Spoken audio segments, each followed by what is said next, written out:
Queen Elizabeth II's coffin arrived in London on Tuesday from Edinburgh, ahead of the state funeral. The late monarch passed away at Balmoral Castle in Scotland last week.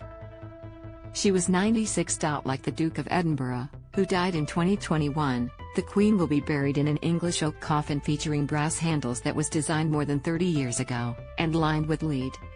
The practice of burying royals in lead-lined coffins dates back hundreds of years. Explained, what we know about Queen Elizabeth II's funeral. Read more, the country's banned from Queen Elizabeth's funeral as royal family members are buried inside a chamber, rather than directly in the ground. Their coffins are lined with lead in order to slow decomposition. The lead seals the coffin and prevents moisture from getting in, preserving the body for up to a year. The practice dates back to the Victorian era, when an airtight seal on a coffin was necessary to prevent the potent effects of decay in above-ground burials. Members of the royal family and English nobility have used coffins lined with lead for at least 4 centuries. Read more, the life and achievements of Queen Elizabeth II. According to Westminster Abbey records, Queen Elizabeth I and King Charles II were buried in lead-lined coffins, as were Princess Diana, Sir Winston Churchill, and Sir Francis Drake.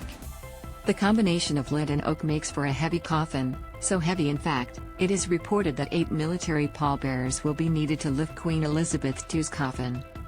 Read more, Prince William just inherited a 685-year-old estate worth $1.7 billion. The Queen will lie in state starting Wednesday at Westminster Hall until the funeral.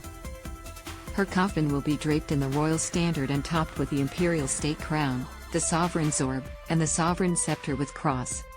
Following the funeral, the Queen will be buried within King George VI Memorial Chapel in Windsor Castle, next to King George VI, Queen Elizabeth the Queen Mother, and the ashes of her sister Princess Margaret.